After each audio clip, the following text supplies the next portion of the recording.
Now we're going to talk about the marriage in Jannah, the spouses in Jannah, which is going to get me in a lot of trouble. But we're going to talk about that because Allah talks about that. So I'm going to level with you and share with you what I know of the subject. Interestingly, this is not a question you ladies have at all. There's other people in New York, they have this question. So women in New York seem to have a problem with how come Allah mentions spouses for men and these hur for men, but He doesn't mention anything for women, right? So this is, again, not a New Jersey problem, only a New York problem, specifically Long Island. Okay, so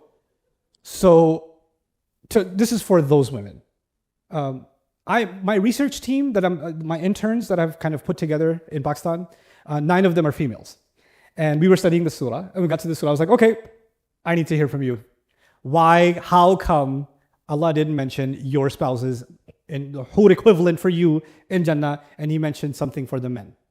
Help me understand from the female perspective, right? I put 9 of them on the spot. And there was a good 10-minute silence. And then the insights started pouring out.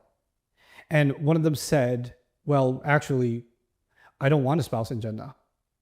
I don't know if I would ever want a spouse. And the other one said, I would. And the other one said, I don't know, do I?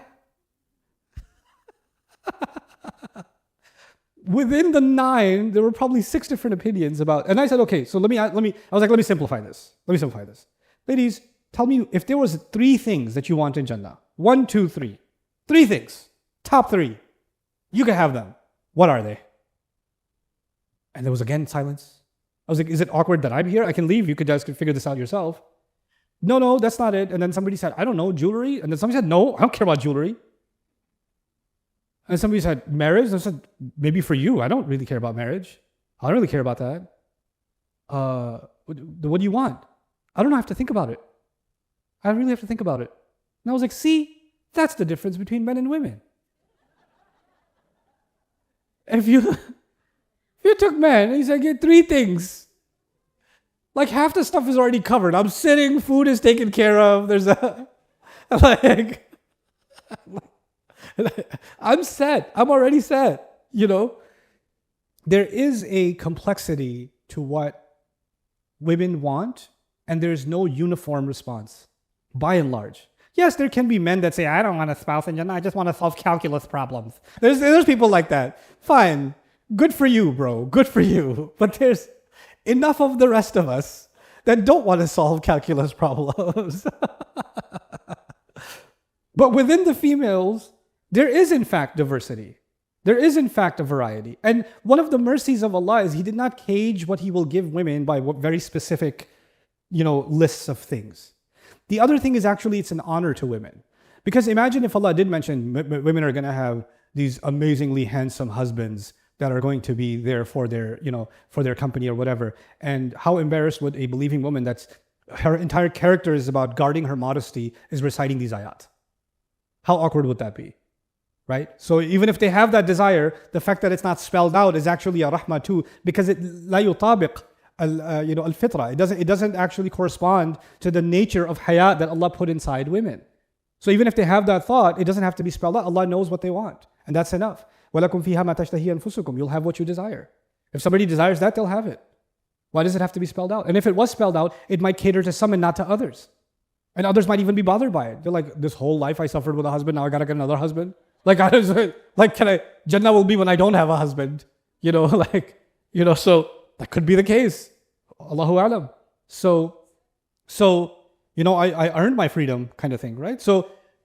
But now coming back to the subject, why does Allah mention these beautiful spouses that are called hur, that are dedicated for the pleasure of men and beautification of the life in Jannah for men? Allah created men with an intense desire of pleasure from the female, emotional, physical, all kinds, right? The company of a woman, the fact that when a man feels like this woman loves me, she respects me, she's crazy about me, she desires me. All of these things actually are a big part of the psyche of a male, right?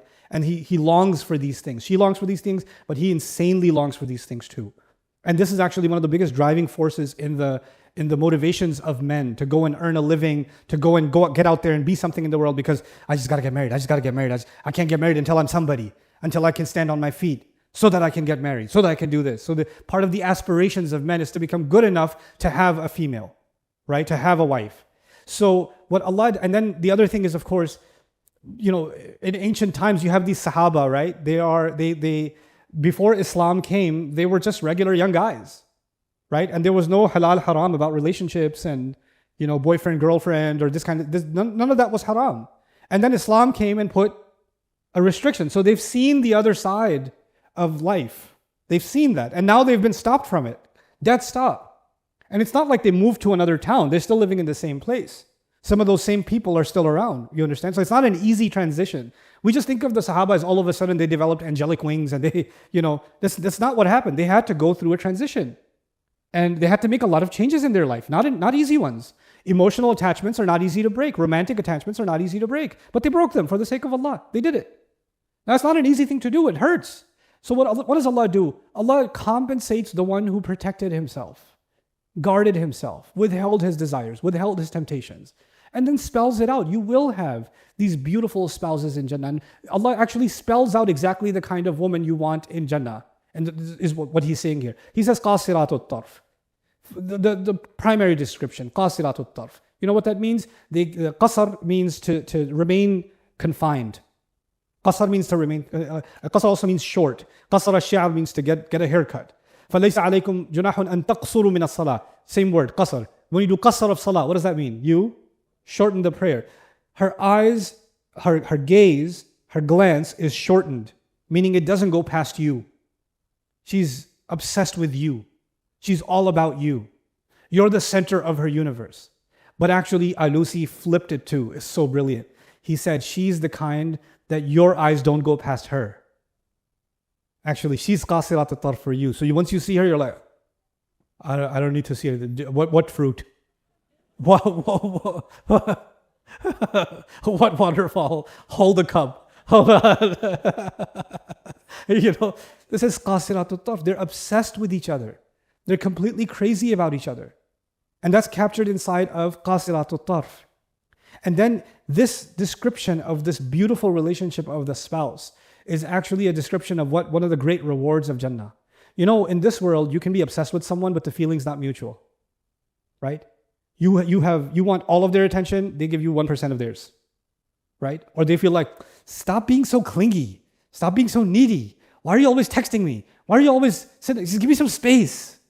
This is a relationship where they're perfectly happy not giving each other any space. And they find joy in that completion with each other. Right? This is qasiratul tarf. And qasirat, the ism suggests that this obsession is permanent. This romantic obsession is permanent with each other. They find joy in being with each other. Now this is Adam alayhi salam's story 2.0. Adam alayhi salam was created. He was alone. Allah created what for him? Hawa salamun alayha. That's his qasiratul tarf for him. And now every one of us gets our own Hawa in Jannah. Right? That's the idea of qasiratul tarf. Now, the follow-up question that some women from Brooklyn have, not Long Island this time, is, well, if the women are getting this hur, then what about me? My husband's going to get some hur, and then what am I going to do? Like, where am I supposed to go? He's got this hur, and then I'm just extra. And if his eye's not even leaving her, thank you, Ayah. Right? Now what do I do? So my answer to this question may not be satisfactory, is to the best of what I can understand from the text. Allah subhanahu wa ta'ala in Jannah will give us whatever we desire. That's number one. Number two, our emotional states are not going to be the same as they are now. وَنَزَعْنَا مَا فِي قُلُوبِهِم مِّن غِلٍّ. Any ill feelings, anything to do with insecurity, possessiveness, jealousy, those kinds of feelings will not be the way they are now. And I actually met a woman recently who told me that I have lots of anxiety that my husband will go to Jannah. Yeah. That he'll go to Jannah. He's a really good man. He's a really good man. He gives a lot of sadaqah. He does very good. And I just feel like Allah is going to give him so many of these wives. And I'm just not going to have him anymore. And this is giving me anxiety. Like, I love him so much. I can't be without him. And Allah is going to take him from me and just going to put all these other women there. And he keeps telling me, no, I'm only going to want you in Jannah. It's just, you're going to be my number one, or you're going to be my only one. I'm going to turn all of them down. And that may be the case. That may be the case. Just because they're there doesn't mean that that's what you'll go for. Allah does design, and I don't believe that the descriptions of Jannah, like fruits, for example, does every human being like fruits? No. Does every human being like swimming or waterfalls or trees? No. There's a description of trees and waterfalls, and this caters to many, maybe even caters to most. But did Allah describe a Jannah that caters to everyone? No. You know what that means? Allah is giving a general description. Allah is not giving a description catered to every single individual. So individual cases should not get anxiety because they see this and say, well, that's not what I want something else. You know? And what about what you want? Well, if every one of your individual considerations had to be articulated in the Quran, then we would have to recite ayat about people solving calculus problems. Right? So that would not be something I want to recite. You know?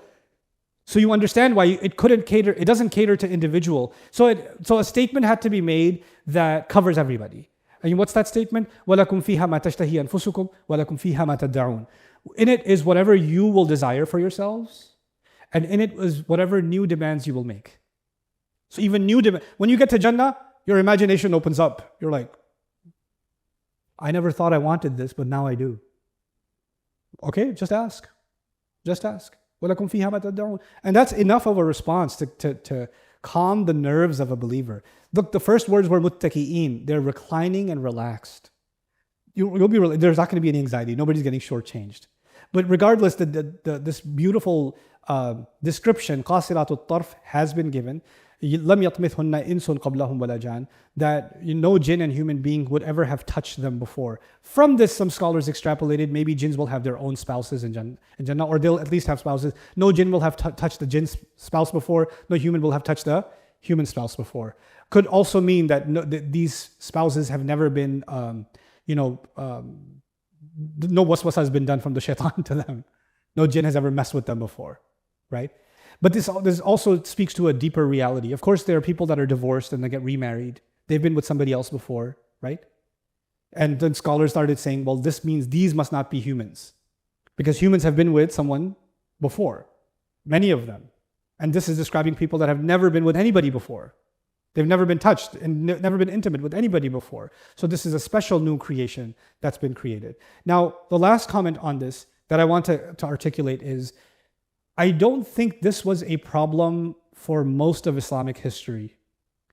But we are living in a time where we project a lot of our own injustices, especially the injustices between the genders, and we project them onto the religion. So we say, oh, this is degrading to women because these women are just objects for these men, and they were just designed to be, this man in Jannah, his every fantasy is this one qasiratul tarf that he's been given, right? So this is objectifying women.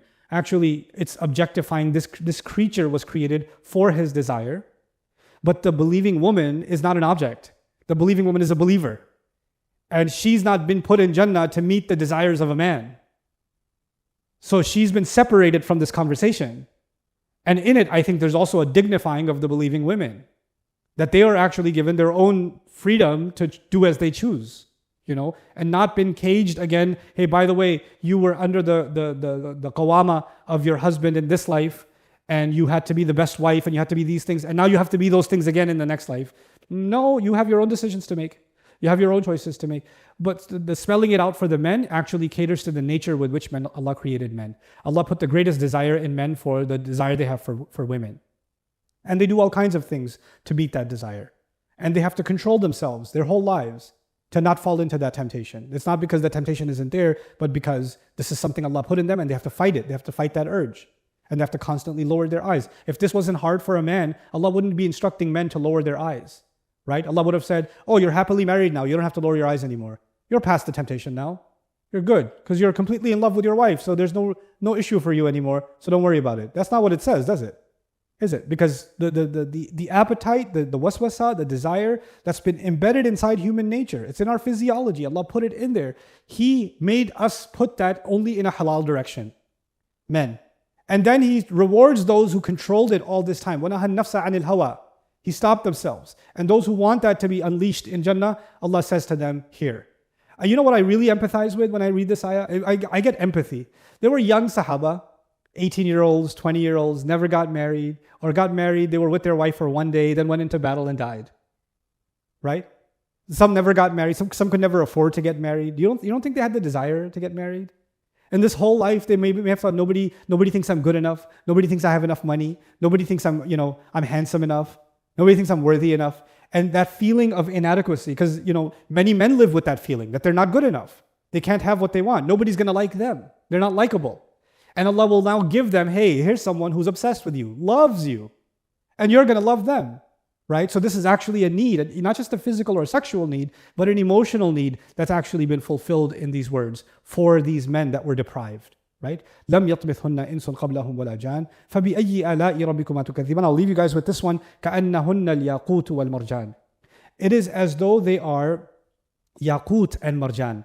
Yaqut is a precious stone. Again, a Farsi word originally. Precious stones in multiple colors. It could be rubies, or other kinds of gemstones. And then marjan we already covered. What was marjan? Do you know? Coral gems. So he's comparing these spouses to gemstones, right? Different color gemstones. What's the comparison of the spouse to color gemstones? First of all, marjan was already mentioned in this world, right? Timeless treasure. And now the spouse in Jannah is being described as a timeless treasure. And the yaqut is now describing something that has eternal value. It never loses its quality.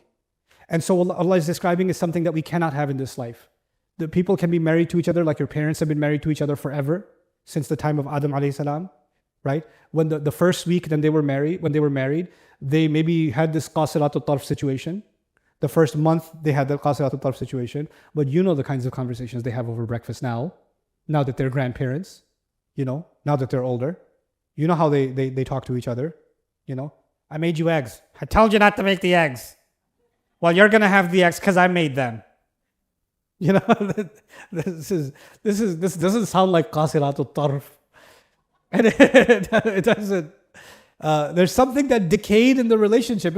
You could say the relationship matured, but really it's decay, right? It's decay in the relationship. It's not what they found. And sometimes, couples have trouble and they go to a counselor, right? And the counselor says, well, can you guys remember the time you were happy?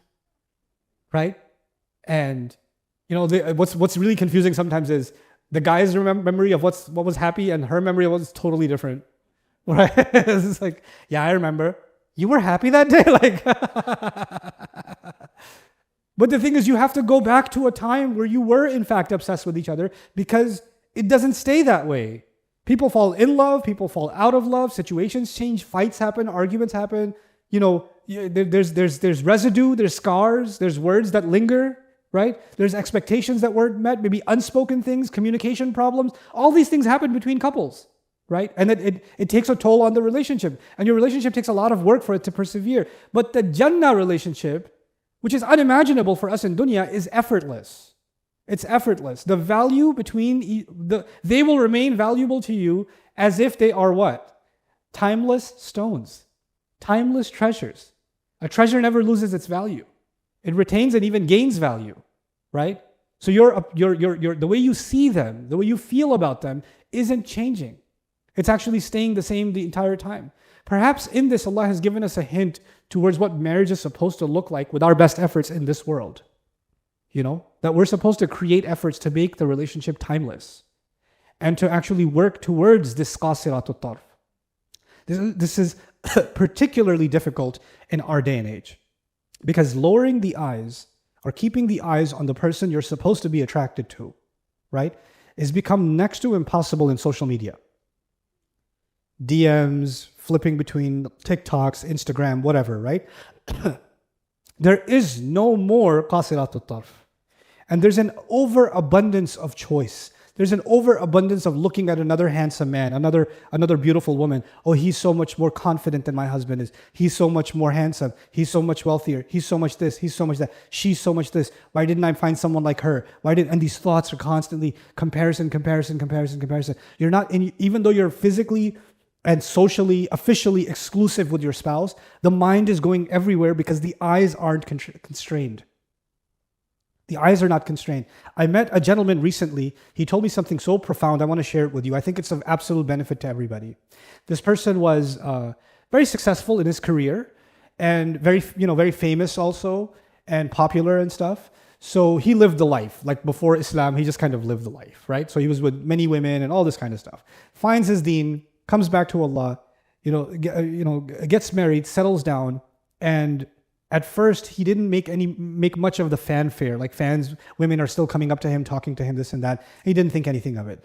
Then he just started studying some Quran, and he got to this concept of lowering the eyes. And because he was noticing he was having trouble in his marriage, right? He wasn't finding his wife attractive, even though he was obsessed with her before. He didn't find her attractive anymore. She wasn't yaqut and marjan anymore, right? He wasn't qasiratul tarf towards her anymore. He found other women more attractive. He found other women more charming, right? So there was this innate suppressed desire that, man, I feel like I'm caged. I could have somebody better. I could have somebody prettier. Why am I stuck with this person? That kind of thing, right? So he decided to practice just guarding himself.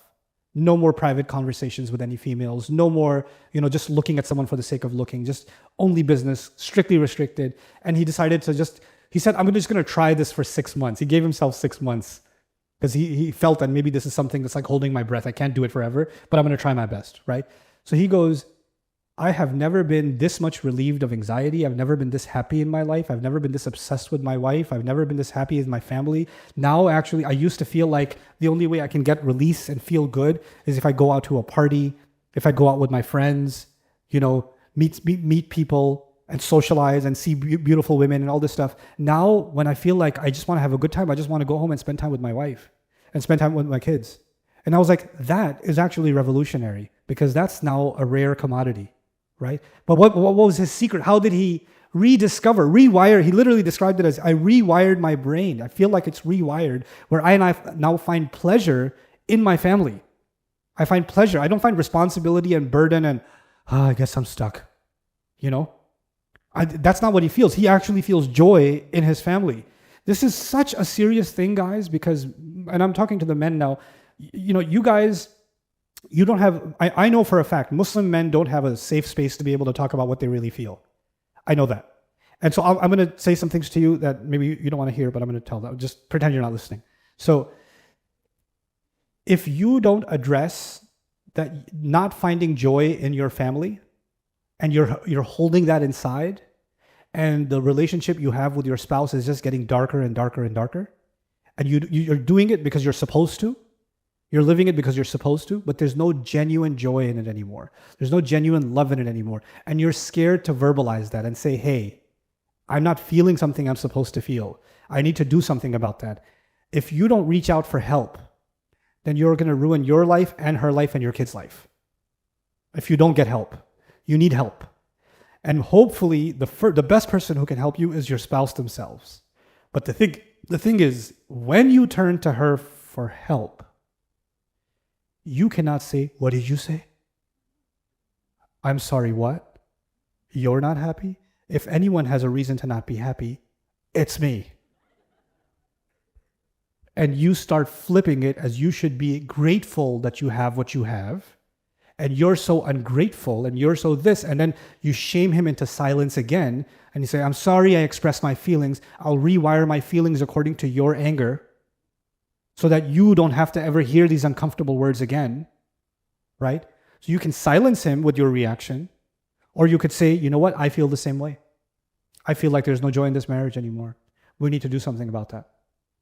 You can have not a defensive conversation, an honest conversation, a vulnerable conversation about restoring the joy in marriage. Because if you don't have joy in your marriage and you don't have pleasure in your marriage and you don't have happiness in your marriage, then you're both in shaitan's playground. Guaranteed. There's no maybe. Guaranteed you're in shaitan's playground. And you're ruining the next generations of Muslims. This is a responsibility bigger than yourself. Bigger than yourself. You have to have the bravery and the sincerity to be able to have that conversation with your spouse. That's absolutely fundamental and essential. This is a joy of Jannah. But it's a joy of Jannah. Everything that Allah describes about Jannah is something people want when? Here. They want it here. And the closest taste of Jannah in this life is a good spouse. And it's not just a spouse that prays 5 times a day, because you could pray 12 times a day and still be a terrible spouse. But there's something else between you and your spouse. The husband to the wife to the husband. That is a separate issue. That's a completely separate issue. And you have to turn that into some degree, as much as you can, of qasiratut tarf. Your eyes must be restricted towards her, hers towards you. I'm going to give you guys real talk, then I'll give you your break. What's keeping that from happening? When you marry somebody, of course you find them beautiful. Of course you find them attractive. But you know what makes somebody unattractive? Is their words and their behavior and their attitude and their body language, or the hurtful things they said and they never take back. And even when they take it back, they make it worse before they make it better. There's some people that when you say, hey, you said this really hurt, they process that for a second and then they say, oh yeah? And then they say something 10 times more hurtful. And then later they say sorry. Right? They're in a habit of making things a lot worse before they make things any better. Right? And they've developed this self-destructive mechanism. These kinds of things, it's like you punch someone and then you say, sorry. Then next time you punch them again, they say, okay, sorry. Over time, what is the person who keeps getting punched? Do you think they feel the same about you? Do you think they like being around you then? Whether it's the husband or the wife, both can do this, by the way. You think they just want to be around you? They don't find any joy being with you. They're just there with you because they're supposed to be, not because they want to be. And until that supposed to be becomes want to be, we're in trouble. That's just trouble. So Allah is giving us some very serious hints here at what's supposed to happen in this life. What's remarkable in the Quran is Allah did not talk about how to have a healthy marriage. You know that? He didn't. He just, one ayah in Surah Al-Rum, here's the purpose of marriage. That's it. There's no, here's what you do when you're having trouble, or here's how you fix your marriage. Nope. A whole surah on divorce. And then 5 pages in Baqarah on divorce. But no long discussions on a healthy marriage. You know why? Because Allah made you and I capable of figuring it out. Anything you can figure out yourself, Allah is not going to give you instructions. He said, enough. It's a principle. Say the upright thing, be straightforward, Allah will fix your situation. Allah is a rule. Man, if you apply that rule, how many times you have something in your heart you want to say to your spouse, you don't say it?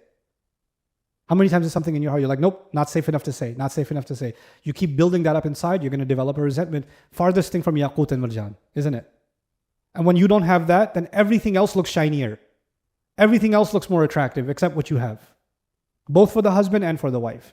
And then imagine the damage that does to the children. Right? So may Allah Azza wa Jal give us the strongest marriages, the most beautiful marriages, and the most vulnerable, honest marriages in which we can speak our fears, our anxieties, the things that are bothering us, the things that can make the marriage better from our perspective. I pray that Allah gives us the courage to have that conversation so we can get a glimpse of what we're going to get in Jannah here. And so the last comment about this is on possessiveness. Allah put in our nature possessiveness. But don't confuse possessiveness with ownership. Possessiveness is temporary. Like a mother is possessive of her child, yes or no? Yeah, but on Judgment Day, what's she doing to a child? You know, right? She's dropping a child. You know that, right? تَذْهَلُ كُلُّ مُرْضِعَةٍ عَمَّا أَرْضَعَتْ. Right? What is Allah telling us? These feelings that we have that are very strong, they are limited to this planet, this existence. There's another life that's coming, where the possessiveness of this world and the strong feelings of this world, many of those feelings will be evolved into something much more mature, much more beautiful, much more strong. It's not going to have insecurity in it. It's not going to have anxiety in it. It's not going to have fear in it. All the negative feelings can be captured in the word ghil. وَنَزَعْنَا مَا فِي صُدُورِهِم مِّن غِلٍّ. We will pull out any negative feelings they may have had. Any negative feelings they may have. So we're going to be emotionally a different species when we're resurrected, when we're put in Jannah. So don't project what's happening here with what's going to happen in Jannah. That's a new life. It's a new existence that's defined by joy, and it's defined by permanent joy for both men and women.